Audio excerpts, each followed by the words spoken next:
Olá, gente, sou Paloma Borges da Silva, graduando do curso de Licenciatura em Ciências Biológicas, e hoje irei ministrar uma aula do primeiro ano do ensino médio sobre ecossistemas terrestres e aquáticos. Bom, o objetivo dessa aula é compreender as estruturas e as funcionalidades do ecossistema terrestre e aquático, diferenciar o que são naturais e artificiais, bem como os fatores e fenômenos básicos que regem a dinâmica desses ambientes, identificar o que são os biomas do Brasil, distinguir o que são oceanos, lagos e rios. Bem, o ecossistema terrestre e aquático, vocês podem observar na imagem, eles estão interagindo entre si, um precisa do outro, de certa forma. A seguir, eu irei explicar um pouco sobre cada um deles ao longo da aula. Bom, vou começar falando sobre os biomas do mundo.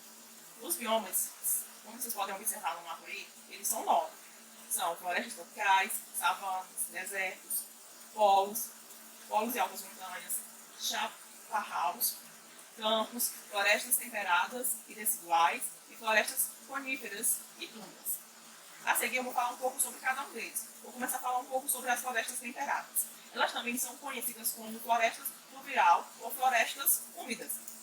É por causa do tipo de domínio fitogeográfico, caracterizado por receber uma grande quantidade de chuva e apresente elevado de índice da sua biodiversidade e evaporação e de evapotranspiração. Agora, já as savanas são um tipo de vegetação que ocorre com uma latitude média, habitualmente em regiões dos climas tropicais, com períodos de estiagem prolongada e um solo pobre e ácido. O solo é bem pobre e ácido. Essa formação de vegetal é constituída por arbustos, gramíneos e árvores de pequeno porte. Agora, já as florestas temperadas e deciduais é um tipo de bioma, um tipo de temperado, que tem características com árvores caducas,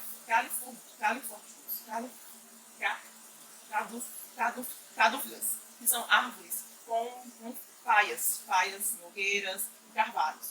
Essas características delas são porque essa caducas são árvores que perdem as suas folhas durante o outono e o inverno. Por isso que tem esse nome. Porque elas são plantas que nessa época do ano elas costumam perder as folhas. Como vocês podem observar, são plantas altas, elas perdem as suas folhas no outono e no inverno. Agora, já as florestas coníferas são florestas conhecidas como floresta boreal ou florestas coníferas mesmo. É um tipo de vegetação predominante da região, localizada em altitude bem elevada, cujo clima é continentalmente frio e polar, com suas baixas temperaturas, com o verão curto e o inverno bem longo. E chega a ser bem intenso, chega a ter uma precipitação em forma de neve. Agora já os desertos, como o nome já é designado, já diz deserto, a gente pensa que nem vida lá tem, né? Mas lá tem vida.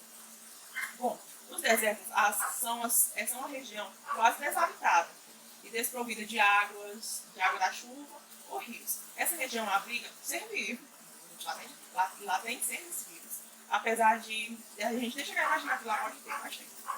Eles se encontram mais no período diurno, em relação por causa das temperaturas bem elevadas. Então, eles saem mais à noite por causa da temperatura. Lá você vê mais um cacto ou aquela planta bem rasteirinha, o que você vai encontrar no deserto. É isso. Agora, vou falar um pouco sobre os biomas brasileiros, nossos biomas. Bom, os nossos biomas são a Amazônia, a Caatinga, o Cerrado, o Pantanal e a Mata Atlântica e os Pampas. Bom, eu vou falar um pouco sobre a Amazônia. Vou começar pela Amazônia. Bom, a Amazônia é uma floresta que se caracteriza por ser heterogênea, havendo uma elevada quantidade de espécies, como cerca de 2.500 espécies de árvores lá, mais ou menos uns 30 mil tipos de plantas. Além disso, as plantas lá são perenes. Isso significa que elas permanecem sempre verdes. Elas não perdem as suas folhas no outono. Isso é bem interessante. Aí você pode observar, aí tem as plantas, tem alguns frutos que a população costuma usar como fonte de renda. E é o guaraná, o guaçu e dentre outros. Aí, agora eu vou falar sobre a Mata Atlântica. Bom, a Mata Atlântica é uma floresta tropical. Ela apresenta algumas características comuns com a da floresta amazônica. Mas a diferença mais expressiva entre elas é o topo geográfico do terreno, que ocupa por ser uma floresta que ocupa uma planície e os planaltos do interior do Brasil. Enquanto já a Mata Atlântica ocorre na região costeira, em uma planície mais montanhosa, como a Serra do Mar, e suas temperaturas anuais giram em torno de 21 graus. E a sua probabilidade é de 2.240.000. Agora, já a Caatinga, como vocês podem observar na imagem, a gente pensa que aí as plantas nem estão tudo mortas, mas necessariamente a Caatinga ela é principalmente do estado do Nordeste. Ela ocupa 10% do território brasileiro. Nessa região, a sua temperatura média é de 27 graus anual. A sua estação chuvosa e seca, tem as duas estações, com a sua irregularidade frequentemente quente. A sua probabilidade é em torno de 500 a 700 milímetros. E tem uma estação de seca de 9 meses prolongados, bem seco. Tanto que as folhas seus galhos ficam esbranquicentos, perdem toda a sua folhagem, fica só os galhos mesmo. A gente chega a pensar que as plantas estão mortas. Mas assim que começa a chover, elas voltam novamente, as florzinhas começam a sair, as folhas começam a sair.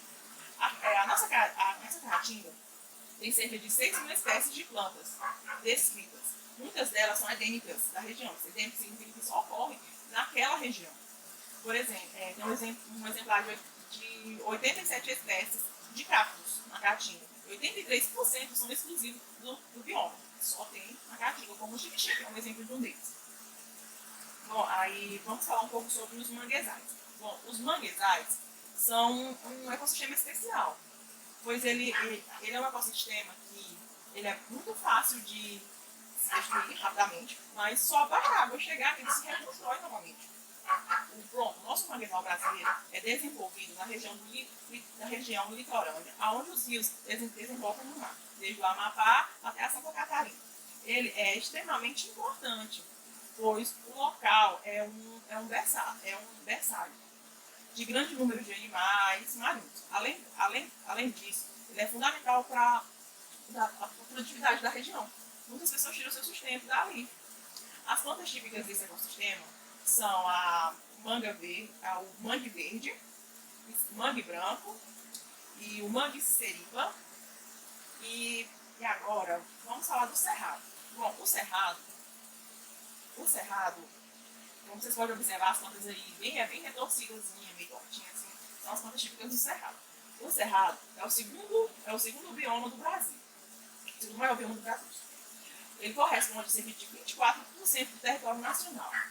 Ele só é menor que a Amazônia, mas é considerado como uma savana tropical, é mais diversificada do mundo, porque lá abriga mais ou menos 7.000 espécies de plantas, sendo que 44 delas são endêmicas ali. Então, 44% dessas plantas que tem no Cerrado, só tem ali no Cerrado. Então, cada vez se torna de ser bem mais um. Uma das suas características marcantes dessa paisagem, como eu falei no começo, os seus troncos retorcidos, retroçados, galhos tortos. Você pode observar, é bem predominante numa planta do cerrado. Bom, agora já os pampas, ou os campos sulinos, é um bioma que se localiza no extremo sul do país. Ele se caracteriza por apresentar um relevo pouco acidental. E sua vegetação é composta por plantas herbáceas, arbustos e árvores de pequeno porte, como capim folhinha, o trevo nativo e dentre outros. Já o Pantanal, como você pode observar bem o Pantanal, você pode ver ele é bem alagado, de onde vê tudo alagado. Bom, o Pantanal está no estado do Mato Grosso do Sul, ele tem cerca de 1,1% do território brasileiro, ele estende sobre a Bolívia e vai até o Paraguai. É uma das regiões do plano onde os rios, onde fica a bacia do Rio do Paraguai, que é uma das águas mais cheias do mês de outono, onde tem o período mais cheio, em outono e abril. Mas os meses secos dele é maio a setembro, é quando o rio volta a ter o seu curso normal, deixando seus nutrientes e o solo mais fértil. E, bom, a principal característica do Pantanal ele tem uma quantidade de espécies de plantas e animais relacionados ao fluxo da água. Pois é, o Pantanal é a maior planície inundada do mundo, pois apresenta uma fauna muito rica, embora o número de espécies seja inferior ao da Amazônia. Ele tem uma quantidade grande de espécies, mas em comparação à Amazônia, ele é um pouco inferior. No Pantanal, a maior parte das predominâncias de espécies, principalmente de aves, por a quantidade de peixes e outros animais que habitam no ambiente aquático, que são alimentos provavelmente de aves. Aí, como um exemplo de aves que habitam esse lugar, como o pato selvagem e dentre outros. Bom, os ecossistemas aquáticos. Bom, o ecossistema aquático é um estudo que envolve o químico, o físico, o geográfico. E para entender esse ambiente, precisa saber as suas composições, como o corpo da água, se ele é um rio, se ele é um lago, ou se ele é um oceano. Você precisa entender para poder estudar os ecossistemas. E eles são divididos em lóticos e lênticos. E nessas categorias, a gente também tem os plânctons, os néctons e os bêntos. Bom, os plânctons compreendem os organismos geralmente microscópicos que vivem suspensos nas suas colunas d'água. Passivamente, eles são carregados pela correnteza. Então, eles são mais os lóticos. Já os néctons compreendem os animais que nadam, tá? Que são os inventados como os peixes, que vivem nas colunas d'água, e que são os lóticos. Agora, já os bênticos compreendem os organismos que vivem em contato no subfundo, fica lá no fundo, que é por isso que eles se fixam, como as algas, e formam vários formando os líquidos. E agora já o oceano, os oceanos, como eu posso falar dos oceanos? Bom, os oceanos é 70% do território, 70% da superfície terrestre da Terra é os oceanos, que são constituídos por todo o nosso ambiente natural, como plantas, que tem as suas profundezas, em média de 4.000 ao máximo de 11 milhões, como as fossas marinhas. Quando comparado ao ambiente terrestre, os oceanos apresentam menos variedade aos fatores abióticos, sendo que são muito importantes a questão da temperatura, a salinidade, a penetração da luz, a disponibilidade de nutrientes e, além disso, a corrente dos mares. Agora, já os lagos e rios, como vocês podem observar aí na imagem, tem os ecossistemas de água doce, que são os rios e os lagos. Eles são divididos em lênticos e óticos, como eu falei um pouco anteriormente, vocês devem observar. São os ecossistemas lênticos e óticos, que são os lênticos, são os lagos, lagoas, poços e poças paradas d'água, são os lênticos. Então, lêntico significa que se movem é muito pouco, mas eles são lênticos, são fixos. Já os lóticos são formados por os rios, em águas em movimento, como eu falei, o exemplo disso. Agora já os rios, provavelmente lagoas, já os rios são os lóticos, porque o ecossistema os rios continuam em constante movimento. Em determinado ambiente, os rios são homogêneos e têm suas temperaturas de oxigênio com bastante nutrientes e minerais.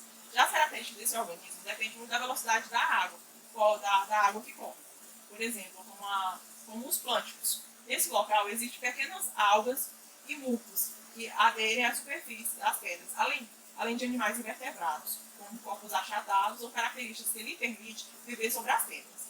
Há também animais que nadam no ar livre, como os peixes que eu falei anteriormente. Pois é, gente, essa foi a nossa aula e muito obrigada.